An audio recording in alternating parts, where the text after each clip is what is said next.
UKLO 1 year masters. No IELTS required up to 5 years visa. High visa success rate. ఓం పరబ్రహ్మ పరమాత్మ మహాజగత్తే బ్రహ్మార్యరాయ గుణాత్మే సర్వగౌతిగామి దశ దత్తాత్రేయం సంతని సిద్ధి కురు కురు కురు కురు స్వ కుర్రు కుర్రు కొండదేవత అమ్మ పలుకు జగతమ్మ పలుకు సమ్మక్క పలుకు సారలమ్మ పలుకు వనదేవత పలుకు జాయ్ కొండదేవత. ప్రజలందరికీ నమస్కారము. ఈరోజు మనం తెలుసుకోవాల్సింది మీనరాశి ఫలితాలు. ఈ మీనరాశిలో ఉండవలసిన వాళ్ళకి అదృష్ట బలము, జీవిత బలము, స్థాన బలము, గ్రంథ బలము, యోగ బలములో చూసుకుంటే అదృష్టము దిశ. ఈ ఈ రాశి వాళ్ళకి మేనుగా అదృష్ట బలము పూర్వభద్ర నక్షత్రము, ఉత్తరాభద్ర నక్షత్రము, రేవతి నక్షత్రము. ఈ 3 నక్షత్రములు కలిస్తేనే మీనరాశి ఫలితాలు. ఈ మీనరాశిలో కూడా ఆదాయంలో 11, ఖర్చులో 5, అవమానంలో 2, రాజపూజితలో 4. కాబట్టి ఎంత కష్టపడుతున్నారో అంత భోజనం ఖర్చు దానికి సరిపోతుంది. చూసే వాళ్ళ వరకు బాగున్నారయ్యా, మీకేమి తక్కువ, చక్రం తిప్పుతున్నారు, బాగున్నారు, పైకి వస్తున్నారు, అభివృద్ధిగా వస్తున్నారు, లక్ష్మి సంపాదిస్తున్నారు, మీ తాతలు సంపాదించింది, మీ తాతలు సంపాదించింది గట్ల ఉంది, బ్యాంకులు పెట్టారు, ఇక్కడ పెట్టారు, అక్కడ పెట్టారు, ఆ ప్లాట్లు కొనారని కన్ను దిష్టి ప్రభావం మీ మీద పడుతుంది.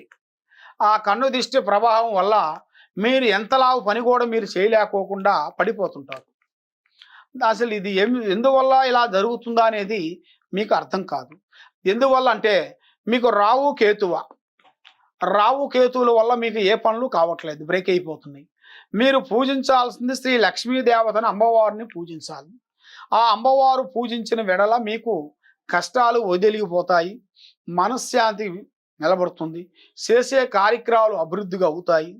మరి మీరు ఏ కార్యక్రమాలు అనుకుంటున్నారు, ఏ పనులు చేయాలనుకుంటున్నారో మీరు ముఖ్యంగా మీరు తెలుసుకోవాల్సింది మీ పెద్దవాళ్ళు, అమ్మా నాన్న తర్వాత మనకి ఎవరు పెద్దవాళ్ళు గురువులు ఉంటారో వాళ్ళతో మనం షేర్ చేసుకొని వాళ్ళ దగ్గర మనకున్న విషయాలను మనం చెప్పుకొని ఏ రూట్లో పోతే బాగుంటుంది, ఏం చేస్తే బాగుంటుంది అనేది మనం తెలుసుకొని, కాబట్టి నీ సొంత రూపంలో పోయావనుకోండి, నీ సొంత రూపంలో తెలివి ఉపయోగిస్తే దాంట్లో చాలా వరకు ప్రమాదం ఎదురయ్యేట్టు కనబడుతుంది.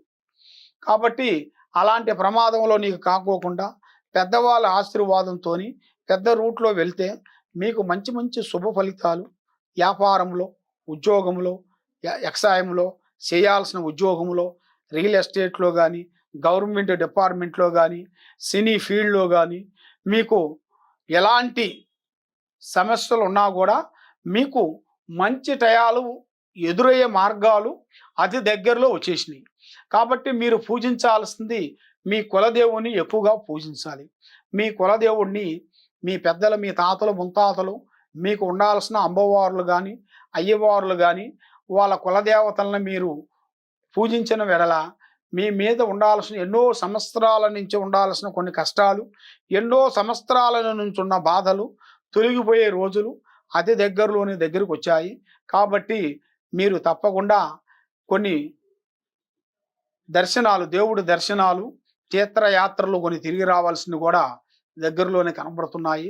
కానీ మీరు ఏ కార్యక్రమం చేయాలనుకుంటున్నారో, ఏ పని పోవాలనుకుంటున్నారో ముందే పోకోకుండా ముందుగా మీరు గోమాత దగ్గరికి వెళ్ళి ఆ గోమాతని మనస్ఫూర్తిగా పూజించేసి ఒక 5 అరటిపండ్లు ఆ అరటిపండ్లు తినిపించేసి ఆవుకి మీ చేతుకుంట ధాన్యాలు ఏదైనా మీకు నచ్చిన ధాన్యం ఎత్తబోయి తినిపించేసి, గోధుమలు కానీ ఏదైనా కానీ తినిపించిన తర్వాత పసుపు కుంకుమ కాళ్ళ మీద రాసేసి బొట్లు పెట్టేసి నమస్కారం పెట్టుకొని మీరు ఇంటికాడికి వచ్చేసి మీరు చేయాల్సిన కార్యక్రమం ఏ పని చేయాలనుకుంటున్నారో ఆ పని మీరు అది చేసిన తర్వాతే ఈ పని మీరు మీ సొంత పనులకు వెళ్ళాలి. అది చేయకోకుండా మీరు పోతే మీకు అన్ని బ్రేక్లు అవుతాయి, సికాకులు అవుతాయి, ఇబ్బందులు అవుతాయి, మనశ్శాంతి ఉండదు. లేనిపోయిన సికాకులు, లేనిపోయిన మన మీద నింద పెట్టడం, లేనిపోయిన మనశ్శాంతి ఉండకోకుండా ఉండటం, మానసికమైన ఇబ్బందులు కొన్ని ఎదురవుతుంటాయి. ఆ మానసికమైన ఇబ్బందులు మీ మీద పడకోకుండా అన్ని విధానాలుగా మీకు బాగుండాలి, మనశ్శాంతి ఉండాలి అంటే మీరు ఎక్కువగా పూజించాల్సింది శ్రీ లక్ష్మీ నరసింహస్వామిని పూజించాలి. ఆ లక్ష్మీ నరసింహస్వామి పూజ చేసి ఆ అమ్మవారు లక్ష్మీ ఆరాధన చేసేటట్టయితే మీ మీద ఉండాల్సిన అష్టదరిద్రాల దోషాలు తొలగిపోతాయి, ఆరోగ్యాలు బాగుంటాయి, మనశ్శాంతి ఉంటుంది, లక్ష్మి నిలబడుతుంది, చేయాల్సిన కార్యక్రమాలు అభివృద్ధిగా అయిపోతాయి. మీరు ఏ పనులకి ఏ రూట్కి వెళ్దాం అనుకుంటున్నారో ఆ రూట్లో తప్పకుండా మీరు సాధించగలుగుతారు నాన్న. కాబట్టి మీరు ఎక్కడెక్కడో పోయి ఏ ఏ పని చేసుకొని ఏ పని చేయలేక మానసికంగా మీరు బాధలు పడుతూ మానసికంగా ఇబ్బంది పడుతూ మీ బాధలు ఎదుటివాడితో చెప్పుకోలేక మీ బాధలు మీ మనసులోని పెట్టుకొని ఈ సమస్యకి ఎట్లా పోతే నేను బాగుపడతాను అని చాలామందికి చాలా విధానాలుగా సందేహాలు ఉన్నాయి. కాబట్టి కింద ఉండాల్సిన నెంబర్కి మీరు సంప్రదించినట్టుగైతే మీకు ఎలాంటి సందేహాలు కానీ ఎలాంటి డౌట్ కానీ మేము చూసి జాతక చక్రం వేసి మేము చూసి చెప్పగలుగుతాము. కాబట్టి మీ డౌట్ ఏదున్నా కూడా మమ్మల్ని సంప్రదించండి. సర్వో జనా సుఖినో భవంతు. ఓం నమ శివాయ.